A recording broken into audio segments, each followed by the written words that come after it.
So I got a few quick announcements, and then we're going to move things along. Thank you guys for coming out here. I appreciate the folks coming out. I like the face-to-face meeting. Get to see people. I know some folks like it online, but what we're going to do this year is we're going to have a mix of programs. Some of the programs are going to be face-to-face, some are going to be online, but we're also trying something a little different here. And thanks to Chuck, we're testing out something. He's going to tape this here today using his own personal cell phone. And I got a little microphone here. He's going to download that, and then we're going to get it over to Willie, and Willie's going to edit it, and we're going to post it online. So those folks that couldn't make it here can see it at a later time. So I appreciate Chuck. This is the first time. We're testing it out here today. So I had to wait. We had to wait from last meeting. We couldn't do it because Chuck was playing hooky. He was checking out the gardens down, and he was telling me the beautiful gardens down in Australia and New Zealand. So he's checked that out. So a few quick announcements, and then I'm going to hand it over. What we'll do is we'll have a small little break after we do our announcements. So when we bring it over to our speaker here, Matt, we'll make sure the microphone's hooked up. That might just take a couple minutes in there. But I do have name badges for folks to pick up. Service pins, if you're missing a service pin, forgot to get a service pin picked up, I got them in a little box over there. I think in the future, I'm just going to leave them over at the extension office for you to pick up rather than me bringing them back and forth. Because sometimes what has happened is I bring them over, I'll bring them back on Saturday. Somebody comes in on Friday, goes, where are the service pins and the badges? And they're not there. So I'm going to leave them over there. We have another thing we have to talk about is we're getting a lot of items being brought in from Amazon and packages and things. And sometimes they're bundled from different groups, one from a plant clinic, maybe one from a garden, and they're coming in. And when they come in, we're going to try to do our best to let you know. But when you do come in, there's going to be a little sign-in sheet. Say you picked it up. So if somebody's going looking for the zinnia seed and so was here, it's gone. Who took it? So we're going to do that. What was the other thing they're going to pick up? Oh, I got to thank Linda and crew. Who else? It was Linda, Carol, Dave, and Taffy. And what they did is they took all our PR materials. There's a lot less this year. We had to pick the ones we thought were the most essential. And we're going to review that. We might broaden it. We'll just see how it goes. They bundled them up. They're at the extension. Oh, right out here. Right out here.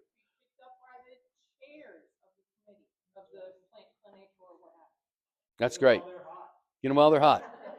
So the other thing is, that's one of the things. If you picked it up, let the rest of your crew know that you picked them up because they might come around and say, where's my stuff? So I just wanted to kind of, that's the idea. If you come pick something up, let the rest of your crew that you picked it up because they're going to come up there and say, where's something? And it's not. Exactly right. Carol, that's why we have the sign-out sheet. And we got that sign-out sheet. Okay, so let's see. Linda picked them all up. So the other thing, I did a little quick, it was nice. Renew helped me did online for the continuing ed hours. I added a couple more. Go ahead, Chuck. I did what I thought I would do. Great. Okay. So I made a little update for sites for continuing ed. What's acceptable? I don't know if you know, there's a continuing ed policy on there. I broadened it up, added a couple more things on that. So the big one is Maryland Native Plant Society. That was one. So there's a couple others. So I made some adjustments there. So check out our website.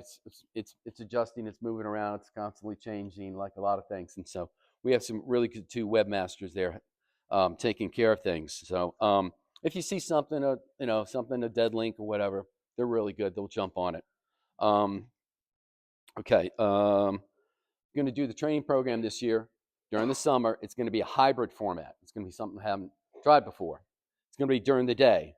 It's going to be on Monday, Wednesdays. I'm just starting with Christina. We're getting ready. I'm starting to email the people, tagging the people to come. So it's going to be Monday, Wednesday. The idea is that one day, probably Monday, will be face-to-face, and Wednesday will be online. So it's a different kind of thing. Now, it may not work every week like that. Maybe one week it's all online or whatever. It depends upon the speakers. So it'll probably run till about the second week in July. So it's going to be a little different. We do have a large number of people on the waiting list. It's going to be the same sort of thing. We're going to announce the date. It's going to be like something like Friday at 6 o'clock, hopefully when people can get off work.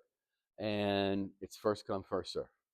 So We do have a list. Don't remember how many are on that list, but it's a couple hundred people on there looking. Now, what happens is, it's during the day. Oh, it's online. So that'll change a lot. We also are getting a new Master Gardener manual. It's coming out April 15th. I've not seen it. I think it's about $90. Okay. What's it? Taffy gets a discount. Taffy's discount. Friends of Taffy get 10% off. So talk to Taffy. um, so as I told you, today's meeting is going to be recorded. And this is our first time checking this out. We're probably going to learn a little bit here after today. But I think I've covered everything. Reminder, we've got name badges, service pins. Please pick them up today. And I think at this point, I'm handing it over to Lynn. Oh, I'm going to hand the mic. The mic. Sure.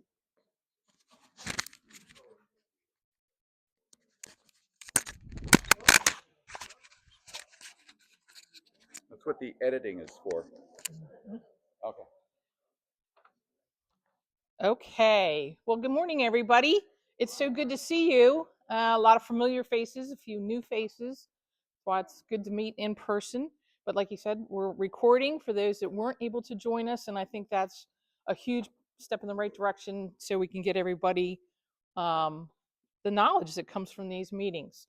Some quick announcements. Harvest Share, just wanted to do a shout out to them for their seed sharing event that they did back in February. It was awesome. A lot of master gardeners were presenting at that event, and I thought it went really well. But they have a new announcement. The sign up to grow and donate seedlings to Harvest Share is now open, but not yet posted in opportunities on the Master Gardener website. Please read the attachment on the registration page before committing. This activity has been approved for VMS hours under Grow It, Eat It, Plant Production. If you have any questions, you can contact Kat Kahn. So basically, they're looking for you to grow some vegetables or herbs, and you get a certain number of hours. So look for that sign up. It's filling up fast. Okay. Second, the seed newsletter for March 2025 has already gone out. It went out February 26th around 10 a.m. If you should have gotten a copy, it's under the name University of Maryland Extension. It may have gone to your spam if it didn't know. So look for it. If you have any questions about finding it, contact Allison Edwards, who's the seed editor. And next, plant clinics. Yay! All plant clinic volunteer opportunities for the season are ready for you to sign up on signups.com. Use the link on the volunteer opportunities page of the Master Gardener website to find a list of all the plant clinics and choose the best days and locations for you to volunteer. Makes sense? Start getting hours for the year starting in April and then on into like October, November. Interns are welcome and in fact encouraged. Please sign up to volunteer for plant clinics, and there will always be an experienced master gardener there. So do not think that you're being thrown out into the wolves, okay? Sign up. Somebody will be there with some knowledge. But honestly, these days, you can Google, right? You can Google almost anything, University of Maryland Extension or one of the other EDUs, and you can find information. And if you can't, they can go to the HGIC website for help. Plant clinics are held in 12 locations throughout the county at libraries and farmers markets. There are plenty of Saturday and evening hours available, so please sign up early and often. We need to do those. Those are where we see the community. Outside in the foyer are seeds from last year's tomatoes. They're heirloom tomatoes from the Durwood Demo Garden. So please pick up a pack. Maybe grow them for yourself in the garden or maybe to donate to Harvest Share. Okay, but there are some lovely varieties out there. PR materials. Steve said this, we packed up all the PR materials. So if you're a plant clinic chair, a community events chair. If you're urban gardening, Durwood Demo Garden chair, you can pick up your PR materials today before or after the meeting. We are asking that you sign that you picked them up so that we know who got them.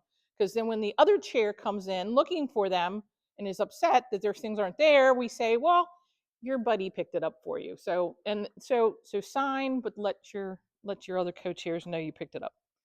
Okay, I think that's it for announcements. Yes. So where do you want me to stand? I can stand over here. Okay, so real quick, I'm going to do some Master Gardener recognitions for 2025 for March. So, yay, our first. And we're so back that he's back from Australia and New Zealand. So Chuck and his crew, so Sue DeGrabba and Dick Evans, and I don't even remember all the different people, but they make these meetings go, and we are so appreciative of their time and their talent, because this is not my talent. So they're responsible for provisioning equipment. So when I need a projector to go and do a speakers engagement, guess what I have to do? I have to contact them and get a projector and other things. So they do a lot behind the scenes. And yay, Chuck's going to be recording our meeting today on a trial basis. We'll see how it works out. Hopefully it'll be great. Next.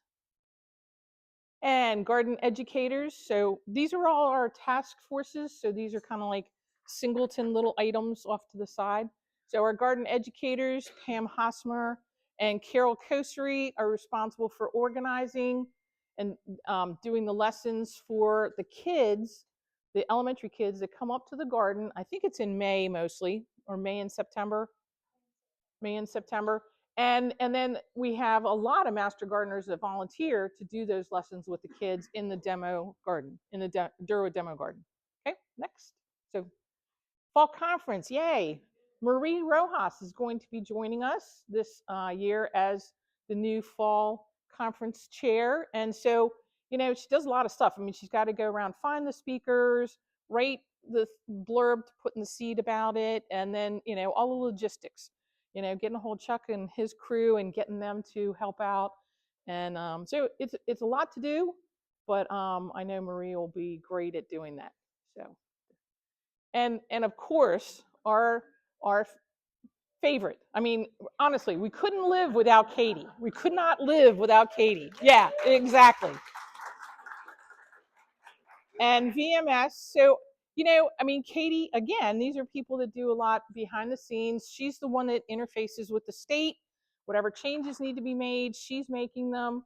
You know that we just recently changed to a simplified format of the VMS site codes and stuff.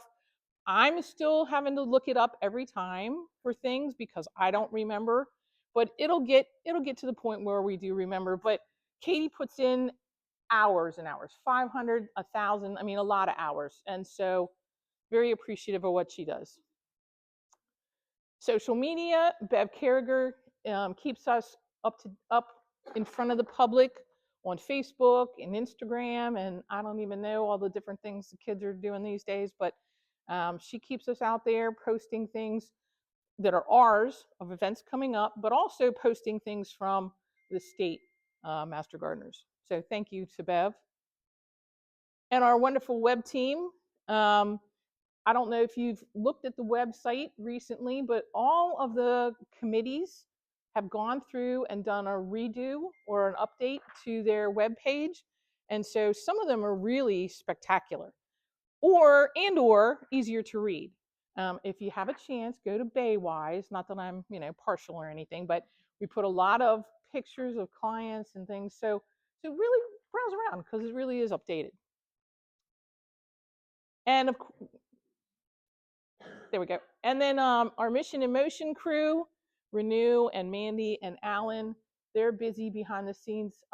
They, you know, that they did a survey of us, and that was a couple years ago maybe. And last year they did a survey of interns. How can we make becoming a master gardener easier? They're now doing some mentoring programs once a month on a Thursday. So we're looking for ways to make the experience better for people and connect them to what's going on. So if you have any suggestions, that would be a great crew to send the suggestion to. And next, so Steve asked me to show you the service hour highlights for 2024.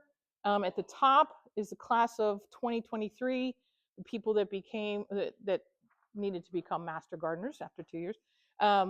And so their hours, and so pretty impressive hours there.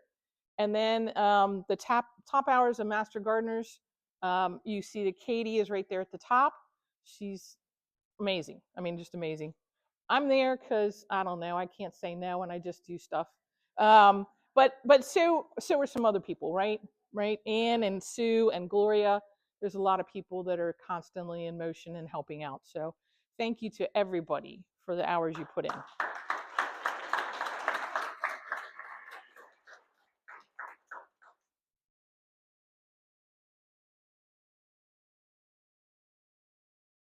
Matthew Partain is a graduate of the University of Georgia in landscape management. He presented at the 2022 American Society of Landscape Architects Conference on landscape architecture, the 2020 New Directions in the American Landscape Symposium, the 2020 Mount Cuba Educational Series, and to multiple garden clubs, and of course now to our wonderful Montgomery County Master Gardeners.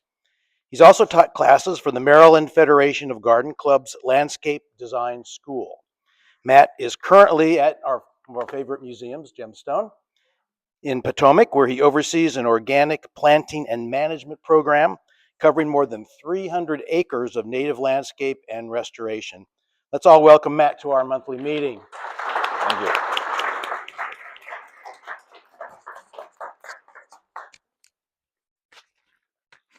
Thank you very much.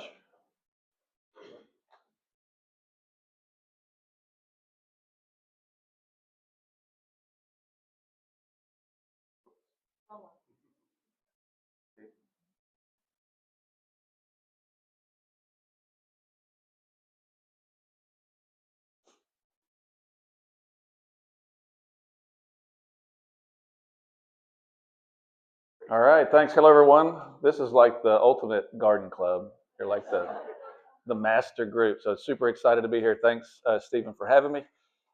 So how many, even from just a little bit mingling, a lot of people have been to Glenstone. Could you show of hands how many have been? So that's awesome.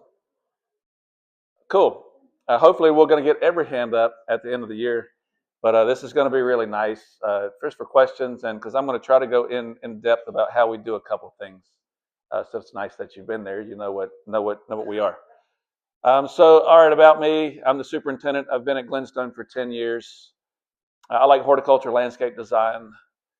25 years professional landscape experience. I started after University of Georgia, Walt Disney World, Biltmore Estate, Greenbrier Resort, Berea Colleges in Kentucky, and then Glenstone kind of pulls a lot of my experiences from all of these places together in like one nice package. So super fun for me.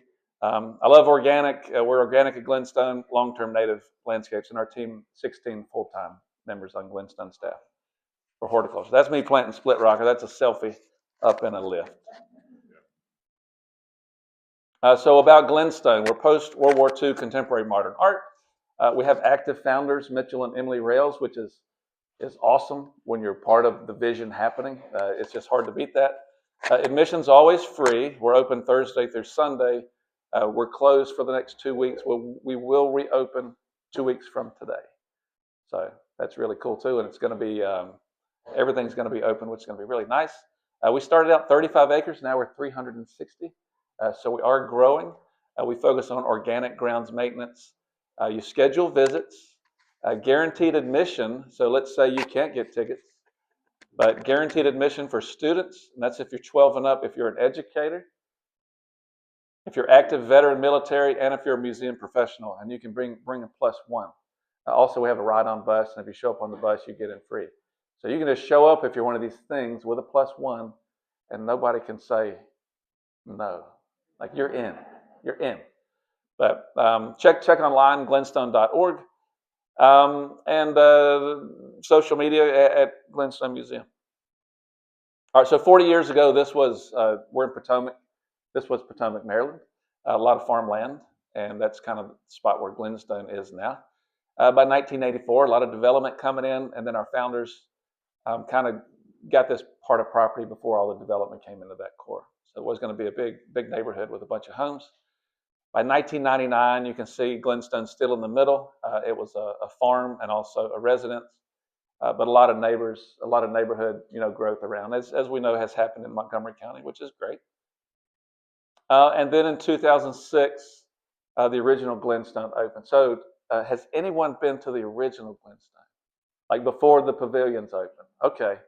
So that was a different time where you drove in on the road, you kind of parked on the road, you met a guide, you went into the original Glenstone here, and then you kind of went back into your vehicle and then you left. So really cool experience, but way different. And then when we've opened up this new experience, the pavilions, it's a situation where you park in the groves, you go through the arrival hall, and then you're kind of free to wander the campus. And so it was a big change of how we do business. That started in 2018, but I'll get to that. I may be jumping. So Glenstone's in full swing. This is 2006. So I was going ahead too much. Now we got to go back in time. So Glenstone's going. We have a bigger idea. You can see the farm still in the middle, right above Glenstone, right at the upper left of that circle. So the founders have a bigger idea in mind about that expansion, that experience that I just talked to you about. And I started in 2015, so this is what it looked like when I got there. So now we're under construction for this really big expansion, a new way we do business, just a fuller experience for the visitor. And so it was a lot of construction going on. And then 2019, we opened this expansion in 2018. So this is what it looked like. And so now we're adding 45 acres of native meadow. And now we have a very large building with a lot more art inside. We've got the parking groves where you park, just changed the way we do the experience. And this is kind of a quick timeline. So the gallery in 2006, Split Rocker in 2013, a really cool living sculpture that we have 38 feet tall, made of 24,000 flowers.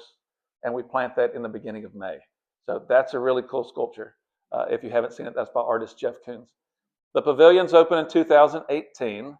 And if you look at the gallery, it was 30,000 square feet of interior space, and the pavilions is 204,000. So it was also a nice expansion of space to showcase the art.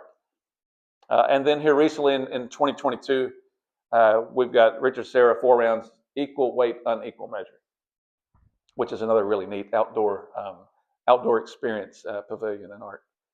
And so really what we're trying to do at Glenstone, if you were to say, hey, what are you trying to do at Glenstone? We're trying to mix art, architecture, and nature. So that's what we're, in a nutshell, that's what we want to do on the property, which is great for us gardeners, because nature's in those three, the trifecta of words that we're trying to do. So it's really nice from my perspective and from this room's perspective when that's like a goal of this place is get nature and combine it all together. So art, architecture, nature. Just a couple views of the campus that you might say. You're a gardener when you're taking a picture of the art, and this is what you get. It's like 2/3 of Father Gilla, and then the smug Tony Smith smug is just tucked away in the top. Same thing with Richard Serra Contour 290. Got that meadow in the foreground. A couple other shots. This picture on the right, which we'll touch on a little bit, where we're going to touch on invasive weeds. This is a place in the woods. We have a lot of stilt grass, probably our worst weed. We combat it in some places, which we'll touch on that lightly. This is not one of those places that we're combating as trying to pull it or spray. We are organic. Spraying in the woods next to streams is just not a good thing to do, organic or inorganic. And battling stilt grass in open canopy wood shade is pretty tough. So, if you have success stories out there, I'd love to hear them, later about what's winning for you. That's another great thing about speaking to a group of master gardeners is that there's a lot of experience in this room, that has a lot of answers. And so what we're trying to do in a situation like that is we're trying to figure out what some really tough native plants that we can try to shove into pockets. We'll go through and handful of sections of stilt grass. We're putting plants like emery sedge, maybe New York fern, Stuff when you're walking around and you see like a section of woods off the canal path or in Seneca Park or wherever we are, and you're like, why is there nothing here but like New York fern? And why can't I make this happen? Because nature's like, well, this is how you do it. And you're like, well, how do you do it? And it won't tell me. It doesn't tell me how to do it. But so we're trying to figure out if we can duplicate areas like this with really tough native plants. But it's got to be the real tough ones. So, and all of these experience and a lot of this stuff, experiments that we're going to talk about today, it takes many, many years, as we all know in this room with gardening. You don't get the answer first season. You don't get it the second season. It takes 3, 4, 5 years before you really know if something worked or not. And that's part of the fun of what we do. We had snow this year. This was from a previous year, but it was nice. We had a white winter. And then in the middle of the pavilions is a 265,000-gallon water courtyard, which is awesome. You walk into the building, and you're like, all right, I'm in architecture now. But you're not. There's the nature, so we get you right first thing you see. So it's really cool. And another view of Split Rocker. And another view of Richard Serra 4 rounds, equal weight, unequal measure. What I like about this picture is it really brings art, architecture, and nature together. There's art inside the building. The building is the architecture. This is on the far end of the property to get to this place. There's this long curved boardwalk that goes over a wet sun meadow. And so really, you have to experience nature to get in there and see that art. And that's really what we want. It's not just when you walk into the building and you see the art and you're like, okay, I saw the art. It's that whole progression, to this building. It's looking at the building positioned in the landscape, and you're like, man, what is this? A big concrete, like fallout shelter. It's just got one door on it. It's kind of pulling you in. It's that whole experience of doing that. That's really what we're about. All right, 25-year vision for Glenstone. We want to be a leader in environmental sustainability and regenerative practices and have the financial and biological evidence to make the case for adapting these practices on a large scale. So that's kind of what we're working towards. It takes many, many years to try to figure out, what's working and what's not for these things. And regenerative landscapes that restore the environment, encourage long-term sustainability, more biodiversity, and enhance resilience. So some examples of things that we do at Glenstone. So we have underground cisterns. So water management is super important for the environment. It's super important for for the bay, for just management of the water that you're using. We've got underground cisterns because when we did the big expansion, we were really able to go from the ground up in a lot of these areas. So underground cistern, huge concrete boxes under the ground. If we get an inch of rain, we can collect 100,000 gallons of rainwater, and that goes into our irrigation system for landscape. So that's really cool. Not everybody can have one of these. I understand that, but it is nice.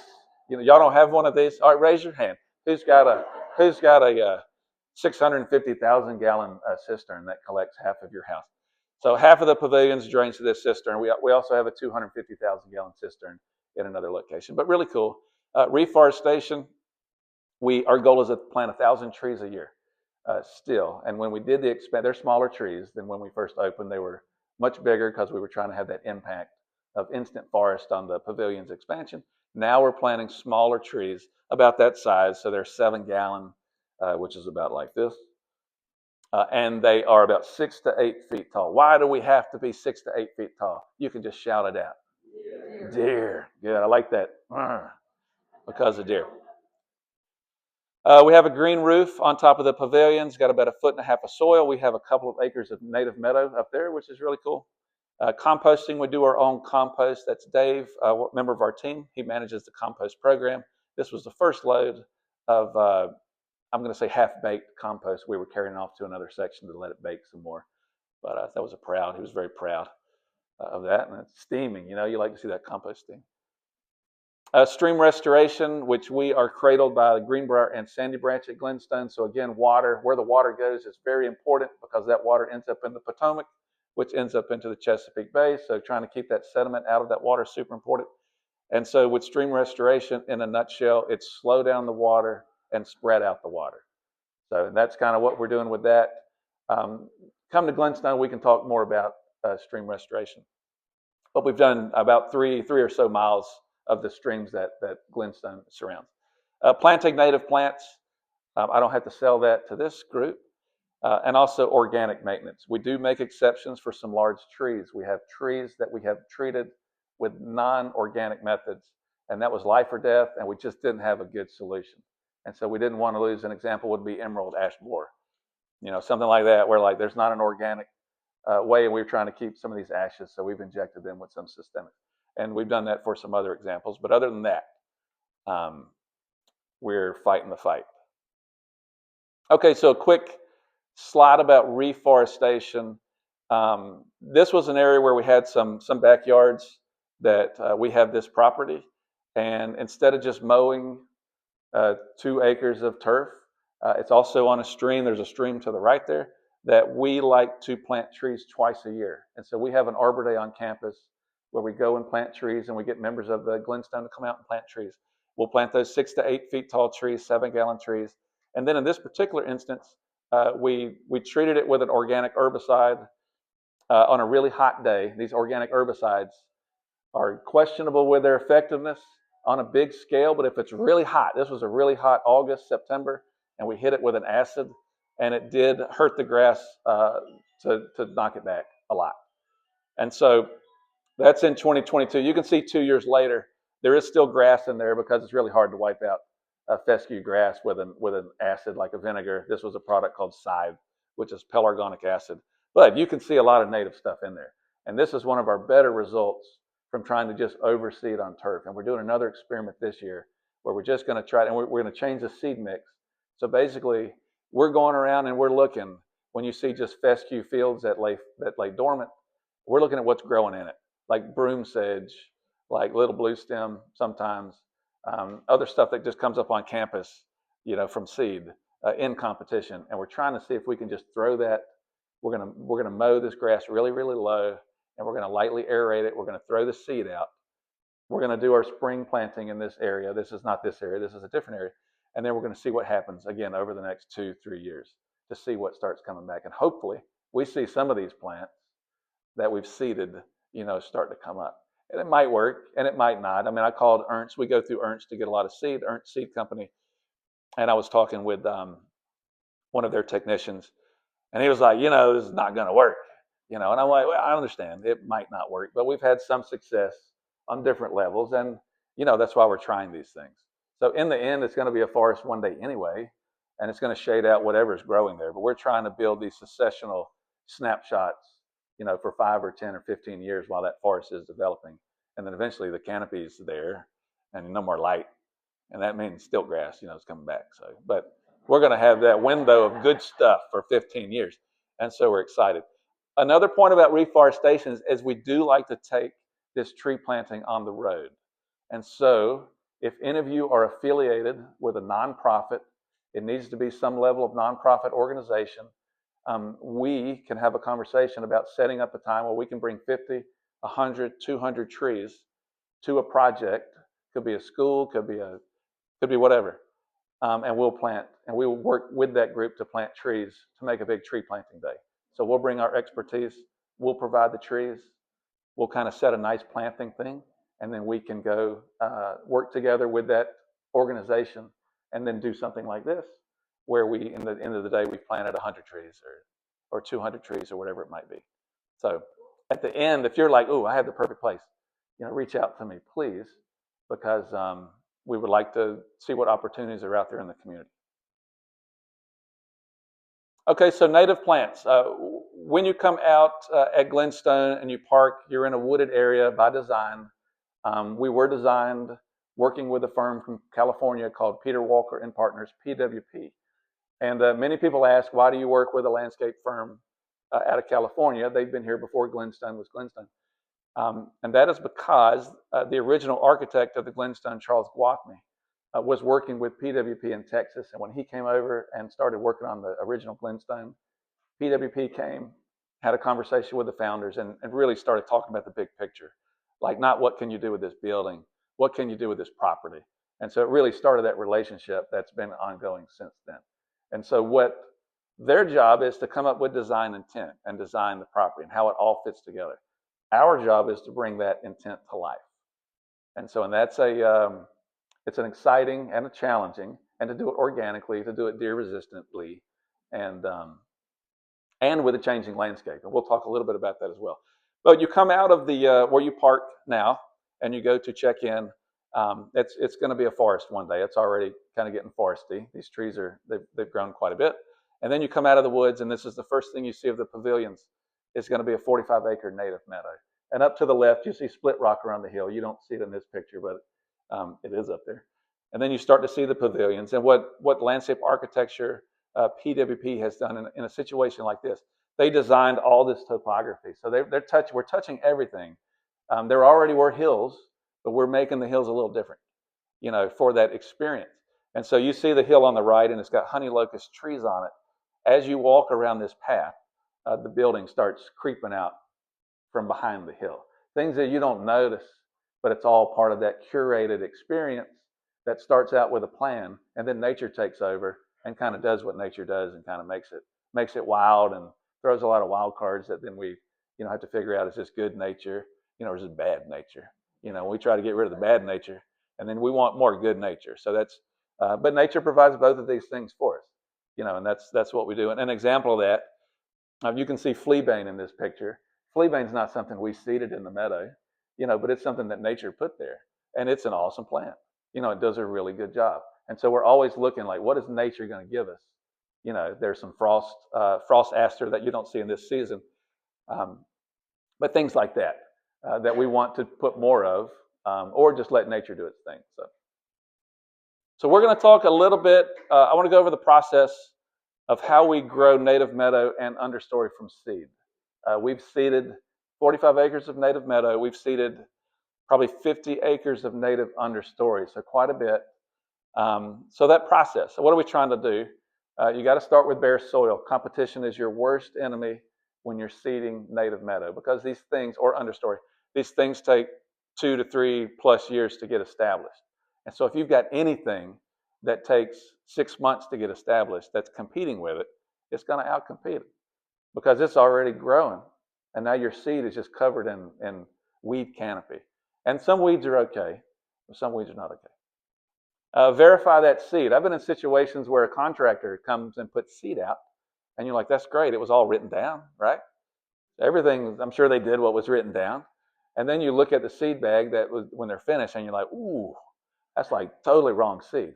But now it's down, and so you've got problems. Or maybe you didn't even seed the seed bag, and it starts growing in 3 or 4 months, and then it starts getting established over the next few years, and you're like, this is not the right seed. So take the time to look at that seed. We do our seeding ourselves, or we require to see the bag day of seeding. Like, we have to see it before it's open and before the seed is put out. But in most cases, we're seeding everything on Glencoe. We're going to seed in-house, and we'll seed it ourselves. Put the seed down. We'll talk about some methods. First growing season, your native stuff's just going to start germinating. So some seeds are going to germinate faster, like if you're using a black-eyed Susan, maybe penstemon for us, coreopsis is another one, coreopsis lanceolata.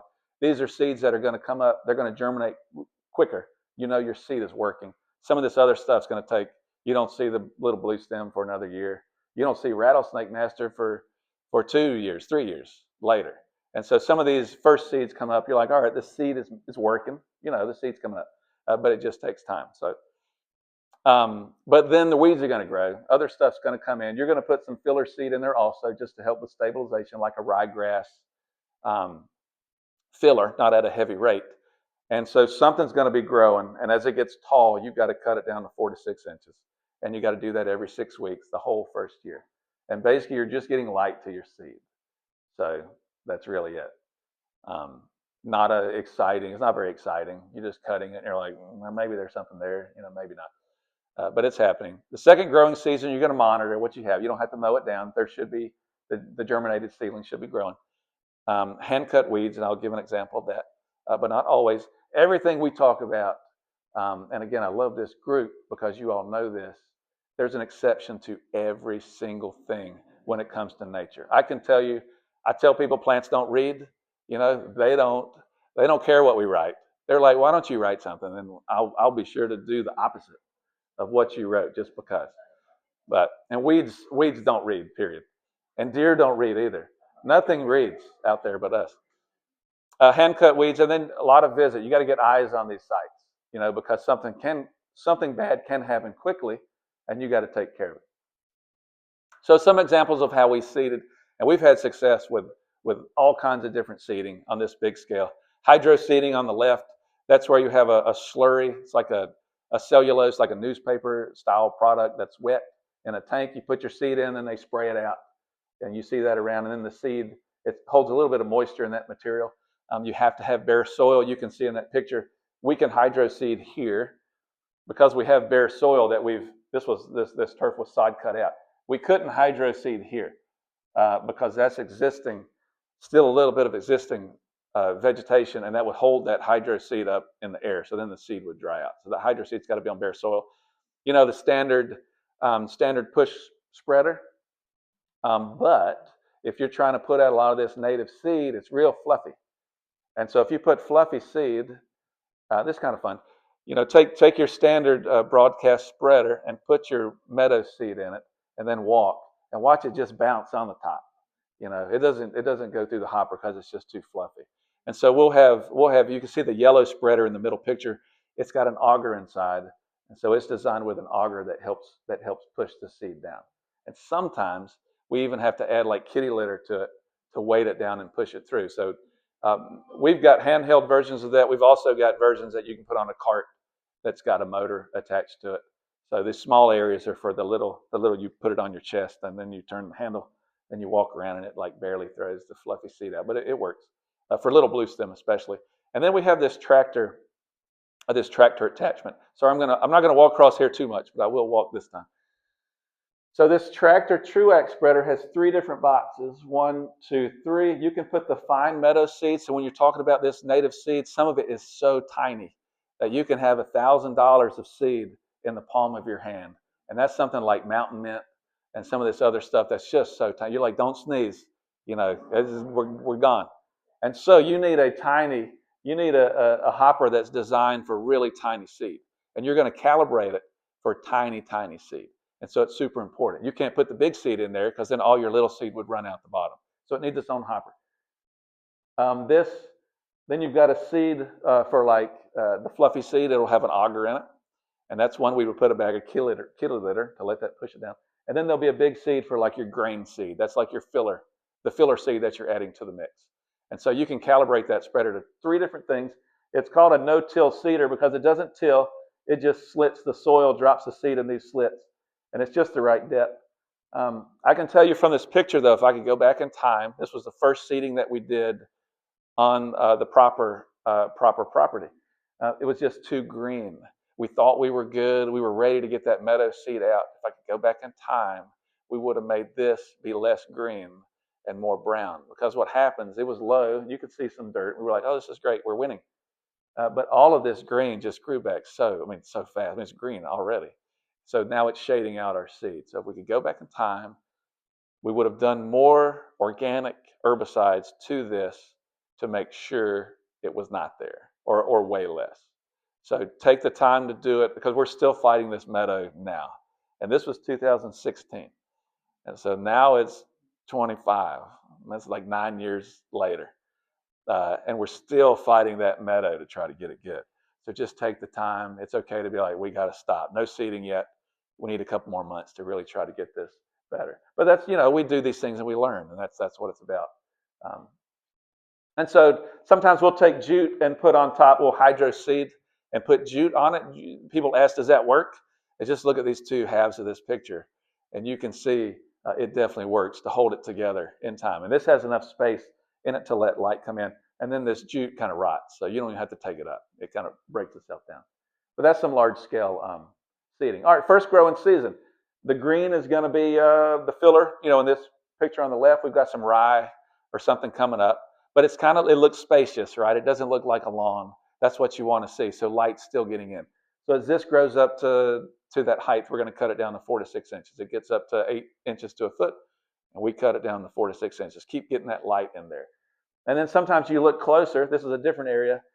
You look closer, and you can see the rye, your filler crop coming up. You can see some space, so that's good. You didn't overdo it. But now you're looking, and you're like, okay, That's a little black-eyed Susan. That's Rebecca Herta. That's good. That's in the seed mix, and it's liking it. There's a Coreopsis lanceolata right here behind it. There's some weeds in here. There's plantain and some other stuff, but you're seeing stuff you seeded. So you're like, all right, we're winning. This is nice. That's good. And then, you're selling this seeding product to your managers and to all the other stakeholders. And then at the end of that first season, you take them out to that spot, and you're proud of this right here. And you're like, let me tell you something, we're winning. We're winning here. You're like, look at this. And they're like, oh man, I don't know. I don't know about this. But then you take a closer look at this area. And so it's brown, and that's good because brown is not competing with anything at that particular time. That was crabgrass, probably goosegrass. That was some summer weeds that came up. And again, it got tall. We cut it down low to let the light come in. But you start looking closer, and this was an understory mix. So it wasn't meadow, but we seeded fox sedge. We seeded penstemon digitalis. We had seeded tradescantia. The spiderwort was seeded in there. So now you're looking closer, and you're like, wow, that's what it looked like from a distance. But up close, look at that purple leaf. Look at that little green grass-like thing. That's fox sedge. You're looking over here, and you're like, that's penstemon digitalis. You're like, we are winning. It just looks terrible. But that's the process. You got to sell that process sometimes. But it's not terrible. It's really good. I mean, it's wintertime. Wintertime looks desolate.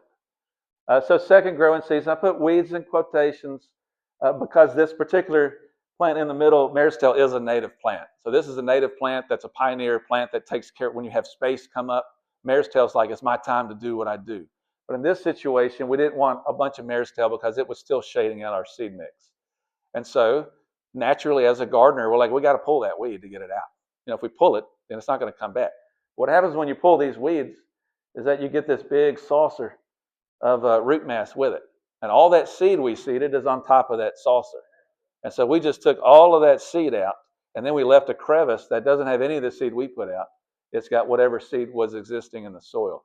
So in this situation, you cut mare's tail. Have you ever cut a mare's tail, and then it springs like 2 or 3 more little mare's tails? And then we did that a bunch of times, and eventually, you've got exponential little mare's tail growing out. But you get the light in. The picture on the left is common vetch, and so that is something, the weed, it spreads a lot, you got to pull it. And so, but in this particular weed, the weed this is a really fun weed to pull because it's just got a tiny root ball in the middle, and then you pull it, and it's this massive carpet, and you're just like, yeah, I did it. It's incredible. So you got to know what you're dealing with, and just know that for every rule, there's going to be an exception or two when it comes to nature. All right, years 2 to 4. This is where you're getting eyes on it. You're seeing what you have. But this is our meadow. And it just shows you've got that pioneer, the black-eyed Susan, that loves having space. And so it's going to take advantage of that first year where it rules the roost. It's got all the space. And then the next year you see some penstemon. You can see some Tridens flava. That's a grass called purple top coming up in the middle.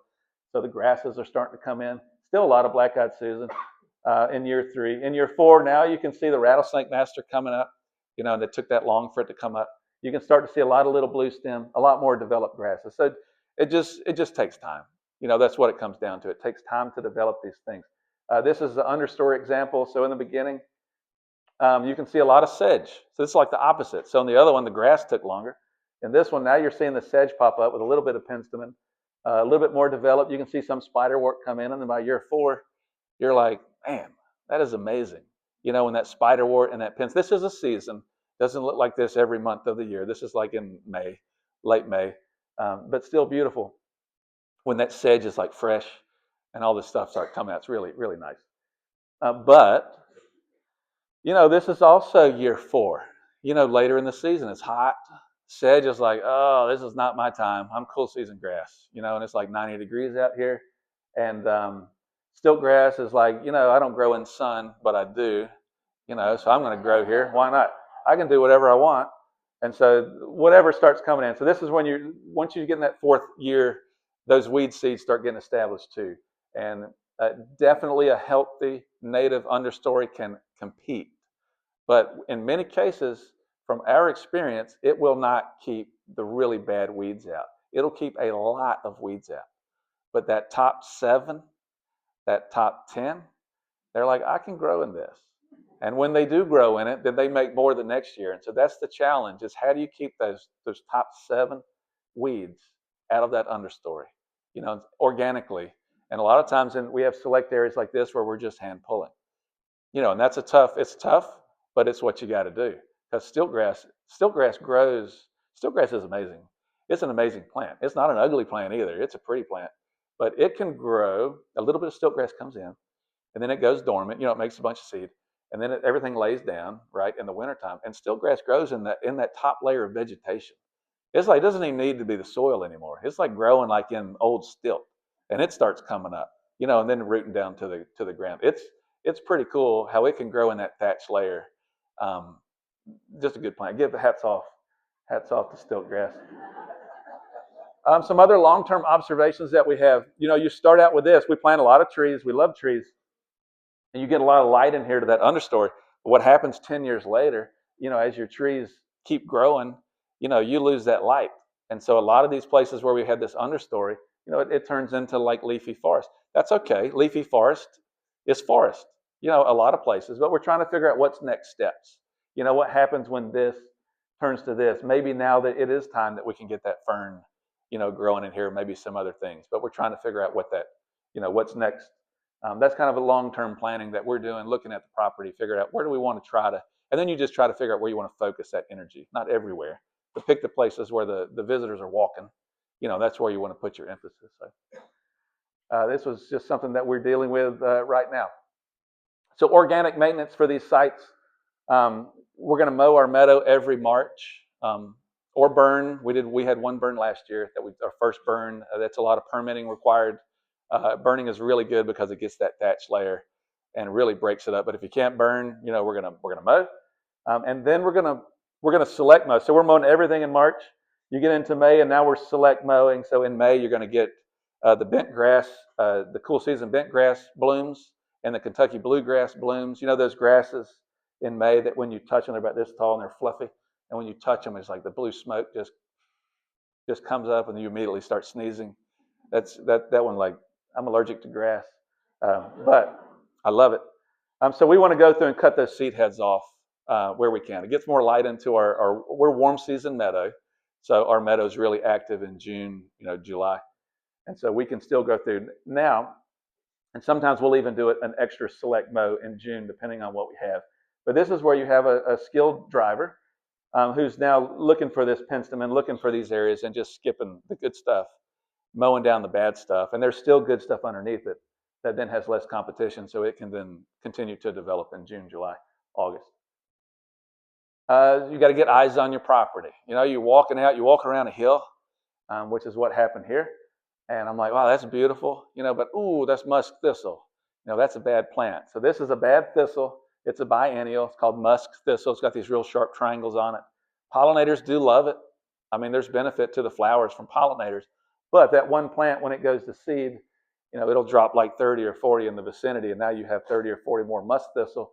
Multiply that times however many you see there, and then that's what happens with these invasive plants. They just get out of control.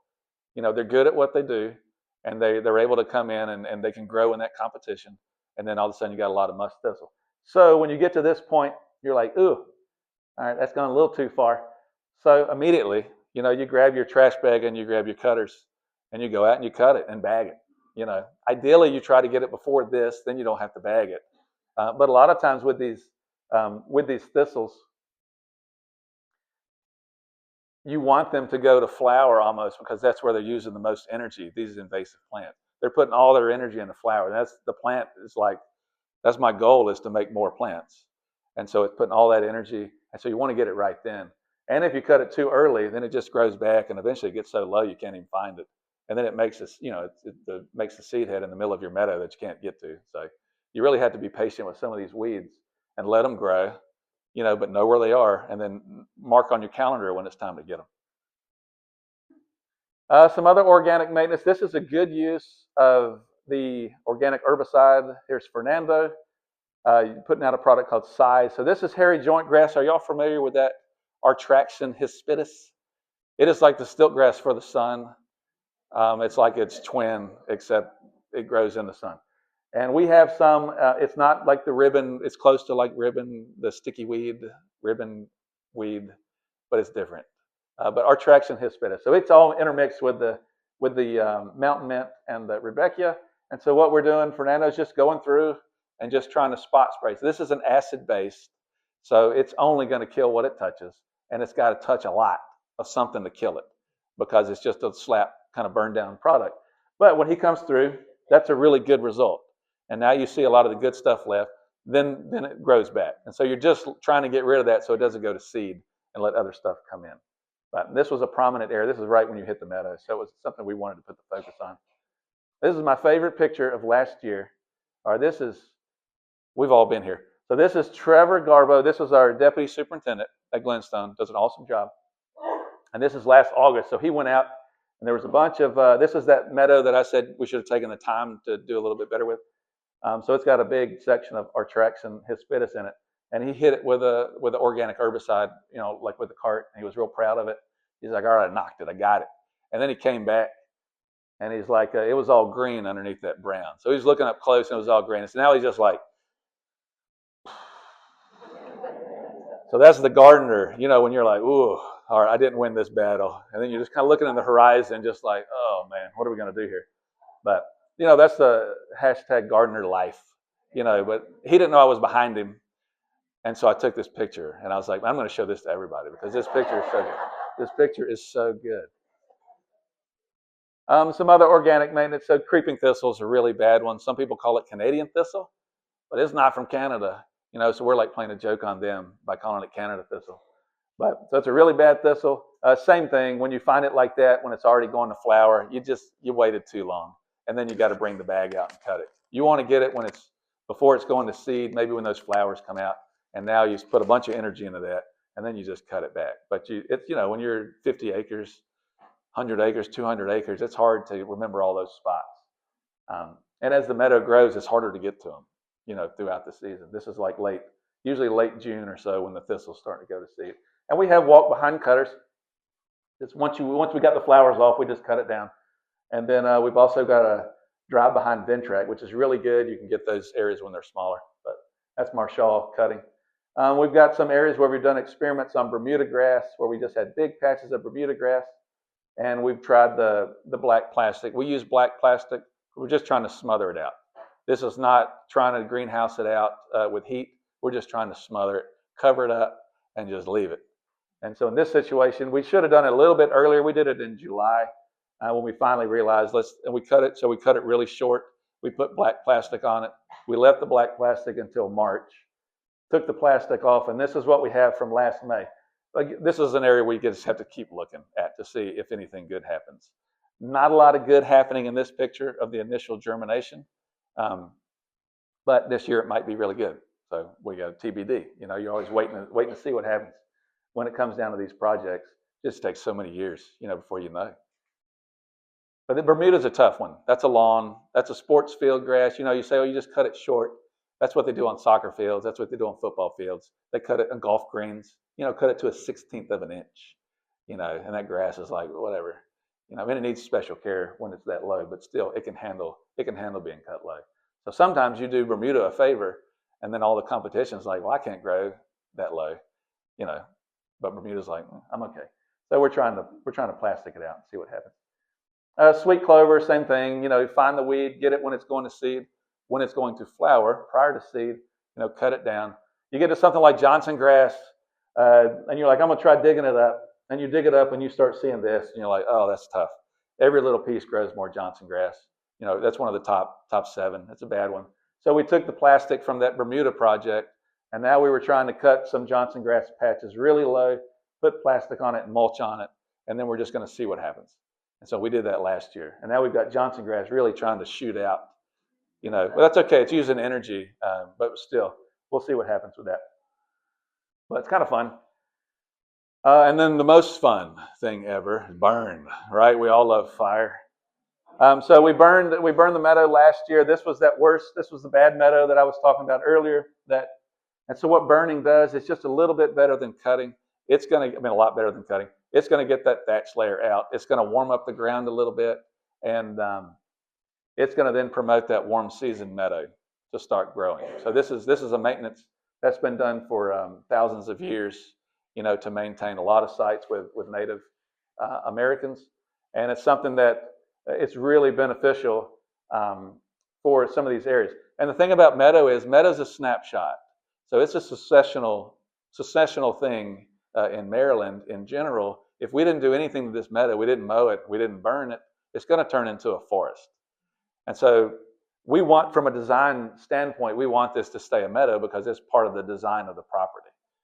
So in nature, if we were truly like nature rules, whatever nature wants, then we would just let it become a forest. But part of the design is to have these features. And as gardeners, that's what we do everywhere. We try to have these different designs that we want to happen. And so we like to manipulate nature just a little bit, but also take notes from nature at the same time. But the burn was really successful last year. We're trying to see if we can do another section of meadow this year. And so it would be in the next 3 to 4 or 5 weeks is the window for burning. So we're working with a company out of West Virginia, really good.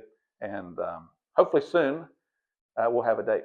But when that green stuff is in your meadow, it's not going to burn. So all that fescue, and that's, again, so you're trying to burn to make the meadow better. And all of this got burned. It's going to have some good stuff, but this area here is like, yeah. So that's where you really want that brown fuel, and all that brown stuff is your warm season meadow, or maybe a warm season weed. When you get these cool season grasses, just another plug to get rid of that stuff from the get-go. And sometimes, the organic chemicals, other methods that we have used for that is Harley rake, where you just skim the surface. It's not a deep till. It's just a surface skim, and it tries to get right below the surface to kind of grind out that root crown. And we've had success with that method. But on a large scale, you can't disturb that much soil. And so we're trying to figure out how can we do this without disturbing mass areas of soil, because all that sediment, you need permits when you get over 30,000, over 5,000 square feet. Over 30, you need even more. So we're trying to figure out how we can do some of these projects, not just by exposing soil every time we want to do it. Native plants we love. So we're going to kind of come to the close. I'm going to go over some native plants that we've had good success with, and then you're going to be able to tell me plants that you've had success with. Deer-resistant, tough plants. So some great examples, and I even on the nice tour earlier, I saw some growing in your demo garden. So I know you know a lot of these. Downy skullcap, Skittleraria is a really good plant. If you're not growing mountain mint, I definitely recommend give them a try. In the right spot. It is a mint, so it's going to spread. We love things that spread because we have the space. When we see a book and it says, watch out, native plant, but be careful, we're like, that's what we want. Like, we want a bunch of that. We want all the be careful plants because that's what's going to fight the weeds for us, that kind of stuff. Except Canada goldenrod. We're good with that one. We don't need any more of that. We're okay. Fireworks goldenrod. This is a cultivar. We'll use some cultivars in the landscape. A lot of times we're trying to use straight species, but this is one mixed. The mountain mint. This is muticum, so it's a blunt leaf mountain mint mixed with goldenrod's a cool plant. Zizia aurea is another really cool one. That's like that second spring wave. So the first one comes through, and then the zizia blooms, and it's like, man, that's really nice. That's mixed with some penstemon. Good plant. This might be my favorite plant of all time is Pachyra aurea. So that is just such a cool plant. I saw it in the demo garden. This thing blooms for like 4 to 6 weeks in the spring, like starts in April, and it just blooms so long. But such a cool plant, and it's a nice leaf that's there throughout. We used a lot of fern definitely deer resistant. We'll try to use the bigger ones: Christmas fern, wood fern, cinnamon fern, ostrich, sensitive New York. We do have a high pH, so sometimes that's tough for fern at Glenstone because fern many times like it more acidic. But we're trying to figure out what fern can grow with us. A lot of sedges. Sedges are also really good. We use fox. We use tussock. We use gray sedge, shallow sedge, and then emery sedge is so aggressive that it grows through asphalt. So careful with that one. But we like it because we're trying to fight the stilt grass with it. But don't come after me when you're like, this thing's growing in my asphalt. But that's a tough sedge. Amsonia, it's not really native to Maryland, but it's a really cool plant. and we have some that we planted with plugs in our meadow. It's more native to like the Texas area, but Amsonia hudbrectii, but really nice plant, really cool fall color. Solidago speciosa, showy goldenrod's a really sturdy goldenrod that doesn't take over like Canada goldenrod, so it's a cool one. Butterfly weeds, common milkweed's really good too. Nature puts a lot of common milkweed out. Swamp milkweed, but that tuberosa, that orange when it comes to bloom is just pretty striking. A little blue stem for the meadow. This shrub that we tried out a couple years ago, Leucothoe axillaris is dog hobble, and the deer do not eat it. And I'm saying that, I know I already said you shouldn't say stuff like that, but we have it out, and it's gone 2 years, and deer see this from a mile away in the wintertime. I know they do because it's a big green leaf, and it's right where they like to eat, and they are not eating it. So this is one of the rare plants that you could put out in a 3-gallon container and know that you're going to have good results that it can grow. Bottlebrush buckeye does that, but it's not an evergreen. Pawpaw, they don't eat pawpaw. Pawpaw is a great one, but pawpaw is not going to be a shrub. It's going to be a grove of small trees. Pawpaw is a great plant, but that's one of the few. But we use Itea. Itea can be good. It can be not. If they're really hungry, they'll go after some of the tender Itea. Fothergilla, they will mess with your Fothergilla, but then sometimes they won't. So sometimes they just eat all your flowers off of it, and then they're like, "That's good." They're like, "See you later," and it's like right before it's going to go to bloom, because that's what deer do. American germander is a really cool plant. It will get a patch of pretty solid germander. It's in the mint family, but something that nature will gift us. Really nice plant. Canada anemone loves that high pH. Fantastic plant. Joe Pye weed, we've got places where it's done well. With deer, we have a few places where it hasn't done well. I'm hoping that as it gets more mature, then maybe it's going to be a little bit woodier, and the deer will stay away, but that's a TBD. And then blue mist flower is another really cool, summer low growing kind of minty type plant. All right, and to finish up, this design overview of Glenstone, and really what it comes down to. This is from Adam Greenspan, who's from the landscape architecture firm. We've worked together for 10 years, have a really great relationship. But what it's about at Glenstone is you kind of come in, you drive down the tree line, you park in the gravel parking lot, you kind of crunch around a little bit, open up your senses, get out there in nature, kind of walk around the outdoors, see art, experience the architecture, experience the nature, all of these things together, hopefully really have a good time, and kind of leave the world that you're in and come to this wild natural world that we have going on, and then look at some modern contemporary art. And so that's what we're about here. We hopefully, here is my email at the bottom, matthew.partain@glenstone.org. If you can see that, Stephen can get you that information also. We will give tours for garden groups. So if that's something, I was speaking with a member earlier, and that's something we can arrange. You can email me. A lot of times we'll do like an hour where we just walk around and show some things, and then the tour can then lead themselves, for the rest of the day, and people have a good time with that. If you have an area that you're like, I got a great idea for tree planting, that would be a really good community event. They can use 100 trees. Definitely let me know that. We would certainly love that, but I can take some questions and really appreciate your interest in Glenstone, and come see us. Steve, could you turn the lights on?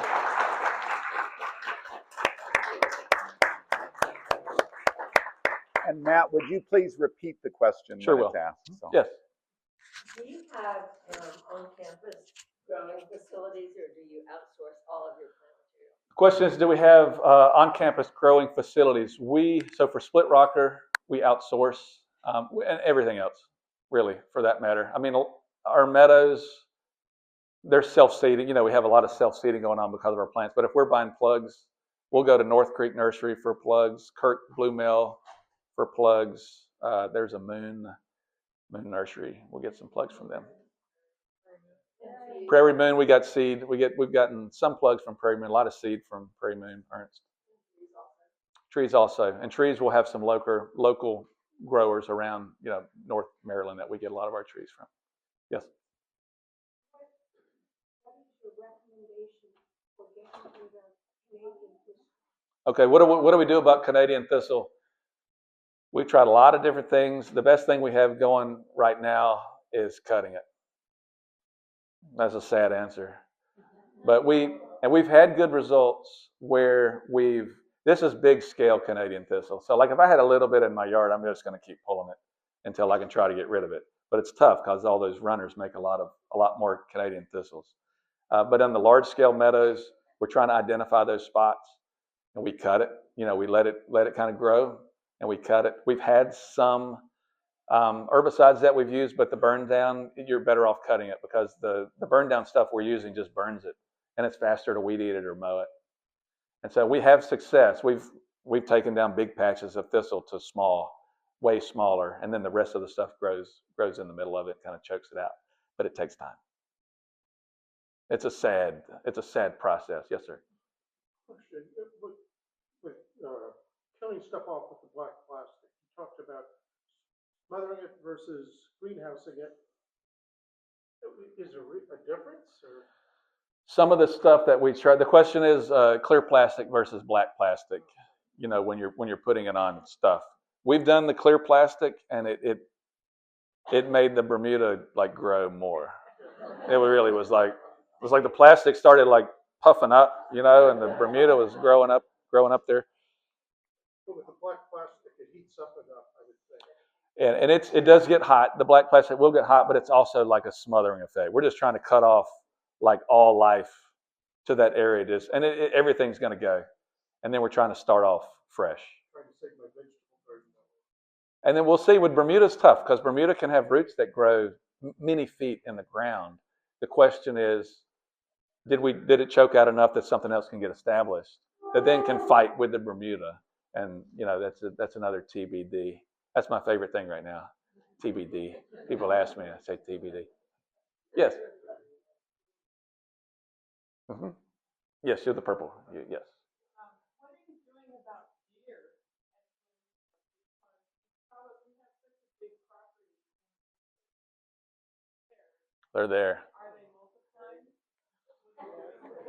multiplying? They're multiplying. The question is about deer. They love us. Deer love us. They're not scared of us. They are multiplying. They make lots more deer.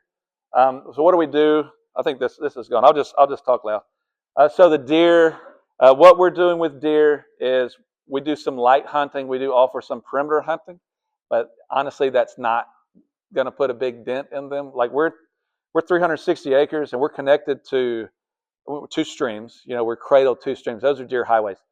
We also have we're connected to some county park land across Glen Road, and then a lot of 2-acre lots. I mean, these are lots that the deer live just in the neighborhood. We try to plan around them. So we might try a big culling event. It's tough in the middle of the city of Potomac to start. We're just going to go start sharpshooting, all the deer like once a year, like they do in the parks.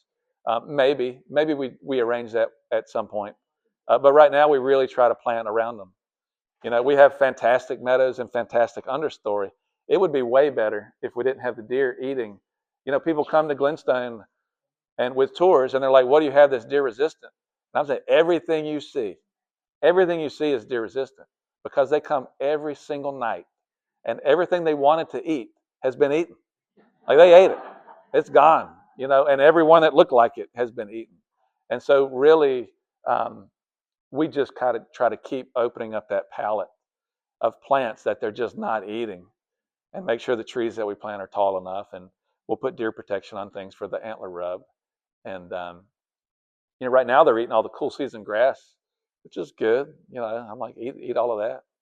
But they've also eaten like black-eyed Susans and asters, and they've eaten a lot of other stuff too. But yeah, this is sad. There's a lot of sad questions. I'm sorry, I don't have all the answers. Yes. Do you have any ongoing insect monitoring programs? Like, I know specific things like butterflies or certain insects? So the question is, do we have ongoing insect? We do not, but it's something we've talked about. Like, what would be the answer? Talked with the USDA last year and the year before about, like, what would be the answer? Because insects are very seasonal. Like, you would really, to compare year to year, I mean, it's a really good question. to figure out, because we have a lot of acres of native organic meadows and understory. We know it's good, but how do you prove it? How do you prove that it's good? And one way to prove it would be insect population. But when you're counting those insects, it's a seasonal thing, and so then to compare year to year, you have to get that similar season, because seasons and insects can swing so much. And there's so many different groups of insects. Talking with the USDA, and he's like, "Well, I'm the whatever." Now I can't even say, "Well, I'm the grasshopper person," or "I'm the this person," or "I'm the this person." And there's hundreds of these categories. And so, what would be the best? Is there a way, where you're like, you could count, monarchs. We've had it where you count bumblebees, but you got to count the bumblebees um, at that season to compare to the next year. You got to be within that week or two when you're like, well, how are we comparing bumblebees to last year? Where it's a different weather or something else is blooming, so you got to hit it when the mountain man is blooming every year. And then you go out and count bumblebees and see it. But it's a tough one. And right now we've kind of settled on what if we could figure out how to count flowers. A lot of times, those flowers are going to be attached to the insects, but I don't know. So we're not doing it. We've had birds. We've got people that come and count birds. They've done that for many years. We've had some count with bumblebee. We've had Nature Forward come out and done some days where we've gone in groups and counted various bugs. We do like the iNaturalist thing in house, where you go out and take pictures of everything. But how do you get that data that's usable? That's exactly, yeah. We've talked about like graduate intern working with maybe Maryland. How do we get to that point? But really, what we're struggling with is what is the useful, what is that information that is going to tell you what you want to know? But really good. That's a great question because we're trying to figure that out. So my other question is, seems like you have some good core areas of certain plants. Have you ever done or thought of a seed sharing program where people can come in and get those seeds and something else with them? Questions about seed sharing. So we've done a little bit of light harvesting.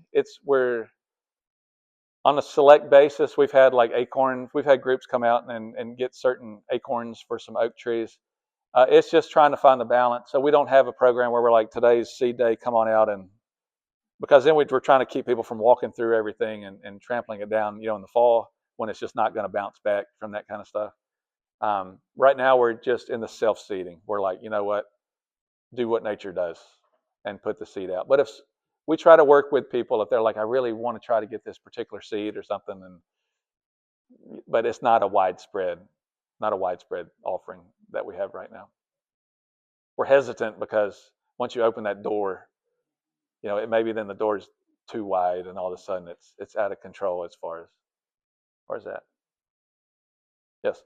I put in a wildflower meadow at Meadowside Nature Center, and I was only allowed to scarify the soil and then come back and plant seed. And when I went back after I retired, there were no flowers. Oh. I mean, and it is tough with the meadows too. They do require eyes on them seasonally, just to make sure that the bad thing doesn't take over, or the competition early on. That competition early on can be detrimental to the success. Once you get it growing, the meadow plants are pretty tough. They can start to elbow out a little bit, except maybe those handful of really bad weeds that if they get in there, they're like, they're taking over. You mentioned something like pelargonium acid. Yep. Yes, ma'am. So that's pelargonic acid. It's like a vinegar.